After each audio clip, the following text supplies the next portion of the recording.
Startup मंत्र के एक और खास एपिसोड में आज हम बात कर रहे हैं फूड स्टार्टअप्स की। जी हाँ, एक ऐसी दुनिया जो आपके स्वाद और आपकी दिलचस्पी से जुड़ी हुई है।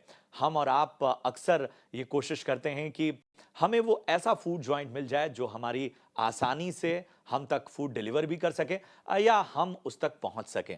और आज की टेक्नोलॉजी भरी दुनिया में बहुत सारे फूड टेक स्टार्टअप्स इस दुनिया में बहुत बड़ी भूमिका निभा रहे हैं और ऐसे ही एक फूड टेक स्टार्टअप के फाउंडर और सीईओ हमारे साथ मौजूद हैं। मैं परिचय करा दूं, हमारे साथ मौजूद हैं करण तन्ना। करण, बहुत अच्छा लगा आप स्टूडियो में आए और मैं आपकी पूरी जर्नी से गुजर रहा था। फोर्ब्स की आप 30 अंडर 30 की सूची में शामिल हैं, जीक्यू की ब्रांड्स की सूची में आप शामिल हैं, बहुत सारे स्टार्टअप्स में आपने बड़ा योगदान दिया है। तो हमें बताएं कि ये जो घोस्ट किचन है, बड़ा अच्छा नाम, बड़ा इंटरेस्टिंग सा नाम है, इसकी शुरुआत कहाँ से हुई और इसके पीछे की सोच क्या थी? ग्रेट, थैंक यू मुझे यहाँ शो पे लाने के लिए। सबको मेरा स्वादिष्ट भरा नमस्कार। ये मेरा थर्ड फूड स्टार्टअप है। अरे वाह! मैं ऑटोमोबाइल इंजीनियर हूँ और जो व्यूअर्स होंगे वो भी काफ़ी लोग अलग अलग फील्ड से होंगे, बट उनको फूड में जाना होगा। तो मैं भी उन्हीं में से एक था कि जिनका कोई फूड का बैकग्राउंड नहीं था और बिजनेस करना था, एक ड्रीम रहता है, कैफ़े खोलना था। और मैंने 2 फूड स्टार्टअप्स किए और अभी घोस्ट किचन्स किया। मैं घोस्ट किचन्स के बारे में पहले बताऊंगा। जैसे कि ये नाम दर्शाता है, ये डार्क किचन, वर्चुअल किचन, ये सारे क्लाउड किचन, ये सारे सिनोनिम्स है। ये सारे एक दूसरे के रिप्लेसमेंट में वर्ड्स यूज किए जाते हैं। इसका मतलब ये है कि एक किचन इस जगह पे होगा कि आपको रिटेल आउटलेट नहीं दिखेगा उसका, जैसे आपको मैकडॉनल्ड्स, डोमिनोज का दिखता है, बट आप इसको as a internet restaurant order कर पाएंगे। आप इसको ऑनलाइन फूड डिलीवरी एग्रीगेटर्स है जैसे स्विगी, जोमेटो, मैजिक पिन वगैरह, उस पर आप इसको डिस्कवर कर पाएंगे, ऑर्डर कर पाएंगे। और एक किचन जो छुपा हुआ है आपकी नज़रों से, उसका ये मतलब बिल्कुल भी नहीं है कि किचन में कोई गड़बड़ी है, जैसे कि एक परसेप्शन होता है कि किचन गंदा है। ये उन्हीं रूल्स और रेगुलेशन से बना हुआ होता है जैसे कि कोई रेस्टोरेंट या होटल किचन हो। बट ये किचन आपकी नज़रों के सामने नहीं होता क्योंकि इसकी रियल एस्टेट एडवांटेज मिलती है हमको। सेकंड फ्लोर पे होता है, फर्स्ट फ्लोर पे होता है, और वहाँ पे आपका फूड प्रिपेयर होता है। जोमेटो, स्विगी के राइडर कलेक्ट करते हैं और आपको दे देते हैं। तो लास्ट 5-6 सालों में बिकॉज स्विगी, जोमेटो ने मिलके एक कंज्यूमर बिहेवियर चेंज किया है। पहले आपको याद हो कि हमारे टीवी के नीचे के ड्रॉअर में पेम्पलेट्स रहते थे और हम फ़ोन करते थे। जी, जी। बट शायद जो अल्फ़ा जनरेशन है उनको ये बिल्कुल याद ही नहीं होगा कि ऐसा भी कुछ होता था। बिल्कुल। सो ये जब से स्विगी, जोमेटो ने 60-70 हज़ार करोड़ एनुअल बिजनेस किया है फूड डिलीवरी का, तब से रेस्टोरेंट्स ने ये सोचा कि अगर हमको फूड डिलीवरी करना है तो हम प्राइम रियल एस्टेट में क्यों जगह ले, क्यों ना हम पीछे जगह ले, क्योंकि डिस्कवरी तो ऑनलाइन रियल एस्टेट पे हो रही है। और इसीलिए ये नाम घोस्ट किचन्स हमने सोचा, क्योंकि ये एक तरीके से दिखता नहीं है, ये भूत है बट अच्छा भूत है। So that's why ghost kitchens as a name. बिल्कुल, बहुत अच्छी बात है ये। और इन सब के बीच में एक चीज़ और मैं समझना चाहता हूँ आपसे कि आपने स्विगी, ज़ोमैटो और बाकी प्लेयर्स की बात की। आपके इस सेगमेंट में किस तरह का, क्योंकि देखिए स्विगी, ज़ोमैटो को कंपटीशन या इस सेगमेंट में जो कंपटीशन है वो तो हमें दिख रहा है। आपके इस बिज़नेस में कंपटीशन किस तरह का है या अभी ये यूनिक है तो इसलिए बहुत ज़्यादा कंपटीशन मौजूद नहीं है? नहीं, आपने बहुत ही इंटरेस्टिंग सब्जेक्ट छेड़ा, क्योंकि लास्ट 6 सालों में बिकॉज ये नया बिजनेस है, काफ़ी सारे बिजनेस मॉडल्स इरप्ट होते जा रहे हैं, जो कि बहुत इंटरेस्टिंग है। जैसे कि एक है क्लाउड किचन या इंटरनेट रेस्टोरेंट मॉडल, जिसमें हम अपनी खुद की ब्रांड्स बनाते हैं और खुद के किचन्स में ये ब्रांड्स को चलाते हैं, और जैसे ही ऑर्डर आता है हम बना के रखते हैं, स्विगी, जोमेटो डिलीवर कर देता है। इसमें सबसे बड़ी कंपनी दुनिया की है रेबेल फूड्स, जो हमको प्राउड होना चाहिए कि एक इंडियन कंपनी है, यूनिकॉर्न है, जिनकी ब्रांड्स बहरूस बिरयानी वगैरह है। सो ये मॉडल करती है। दूसरे ये मॉडल्स है जो ग्लोबली काफ़ी सक्सेसफुल है, जिसमें जो रियल एस्टेट मॉडल है, जैसे ऑफिस में कोवर्किंग स्पेस होती है, वैसे कोई एक बहुत ही बड़ा किचन खोलेगा, उसको छोटे छोटे किचन्स में डिवाइड करेगा और अच्छा। वो लीज आउट करेगा। ओह! तो वो सब लीज मॉडल हो गया। तो उसमें आप आपकी ब्रांड्स चला सकते हैं। जो जोमेटो, स्विगी ने भी यहाँ पे कोशिश की ग्रो करने की, सप्लाई का जो इश्यू है उसको सॉल्व करने के लिए। सो वैसे भी मॉडल्स है।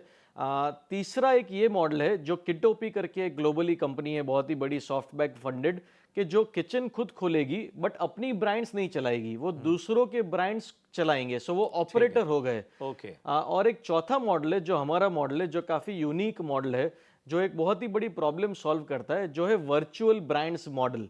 रेस्टोरेंट्स बेचना चाहते हैं, स्विगी जोमेटो पे ऑनलाइन फूड डिलीवरी बढ़ाना चाहते हैं, बट ये इसको समझ नहीं पाए कि ये कैसे फूड ई कॉमर्स बिजनेस है। इसके पीछे काफ़ी एल्गोरिदम्स होते हैं, इसके पीछे काफ़ी मेट्रिक्स होते हैं जो कि कस्टमर को इफेक्ट करते हैं, जो कि स्विगी जोमेटो की प्रॉफिटेबिलिटी को इफेक्ट करते हैं, और उससे आपका इंटरनेट रेस्टोरेंट का लिस्टिंग ऊपर या नीचे दिखेगा और उसकी वजह से आपको ऑर्डर कम या ज़्यादा आएंगे। सो रेस्टोरेंट्स ये अभी समझ नहीं पाए क्योंकि नया है, तो हम हमारी ब्रांड उनको लाइसेंस करते हैं कि आप हमारी ब्रांड यूज कीजिए। हमको पता है कि स्विगी जोमेटो को क्या चाहिए, कंज्यूमर को क्या चाहिए, हम आपको ऑर्डर लेने में हेल्प करेंगे, हम आपका कैटलॉग मैनेज करेंगे।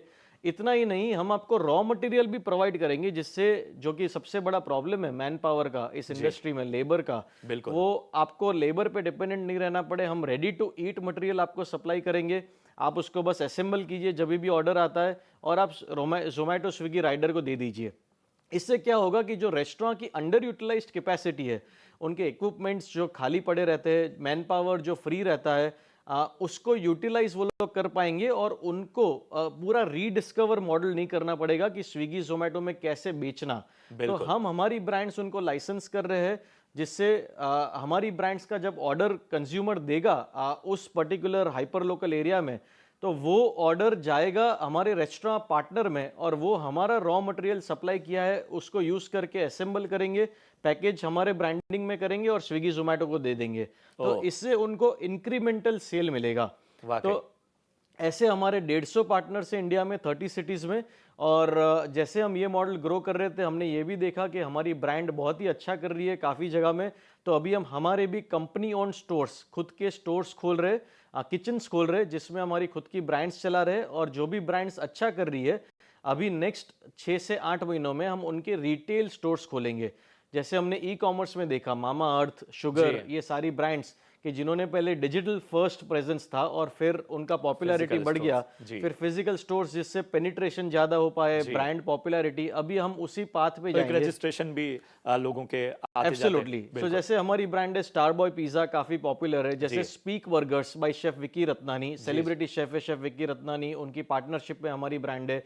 तो ये दो ब्रांड्स का हम एक हाई स्ट्रीट पे आउटलेट खोलेंगे।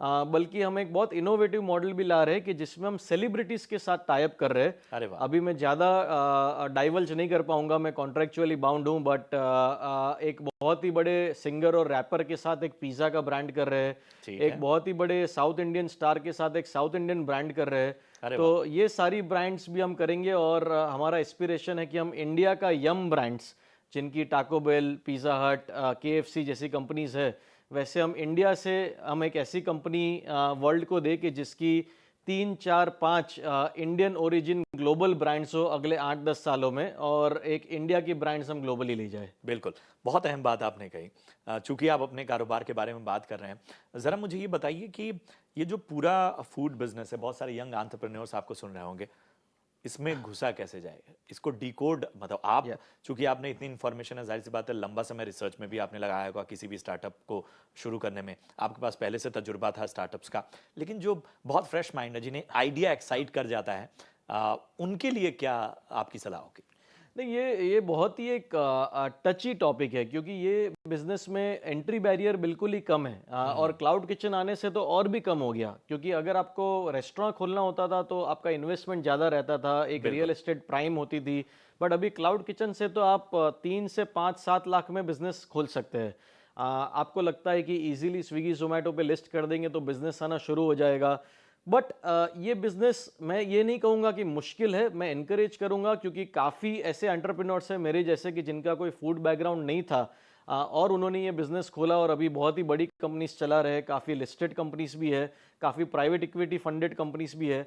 सो एनकरेज करना चाहिए कि ये बिजनेस लोग करें। बट इसमें 2-3 चीज़ें जो गलतियाँ करते हैं, मैं शॉर्ट टाइम है इसीलिए उसी पे गौर करना चाहूँगा।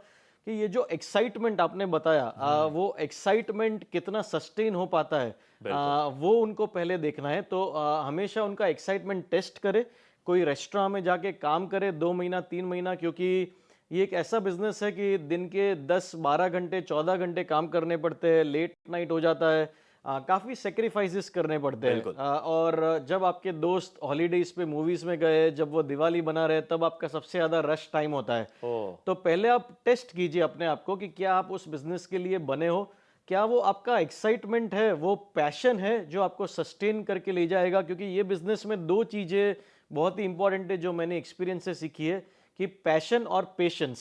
बिल्कुल। हाँ, ये 2 में से एक की भी कमी होगी तो आप टूट जाएंगे और आप आगे नहीं बढ़ पाएंगे। और दूसरा कि आपके कैपिटल इन्वेस्टमेंट को अंडर एस्टिमेट मत कीजिए।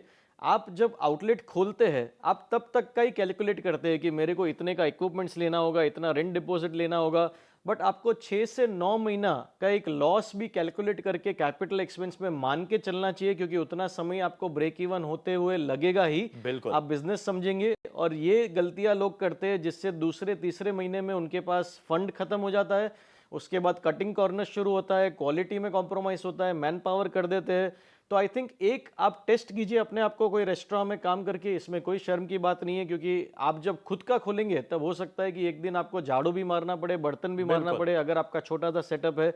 और वैसे ही ज़्यादातर लोग खोलेंगे, तो क्यों ना हम पहले ही कोई रेस्टोरेंट में जॉब करके देखें कि क्या बिहाइंड द सीन होता है। और दूसरा कि आपका कैपिटल इन्वेस्टमेंट अंडर एस्टिमेट मत कीजिए, थोड़ा बफर में रख के चलिए, क्योंकि आपको 6 से 9 महीना लगेगा।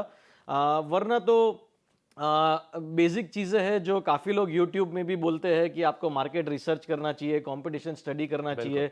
चलिए, बहुत अच्छी चर्चा रही करण आपसे, और हम उम्मीद यही करते हैं कि ये सारे इंसाइट्स यंग एंटरप्रेन्योर्स के काम आए, और आपको और आपकी पूरी टीम को आगे के लिए ढेर सारे शुभकामनाएं, और उम्मीद करते हैं कि आप ऐसे ही अपनी प्रेजेंस और ज़्यादा बेहतर बनाते रहें।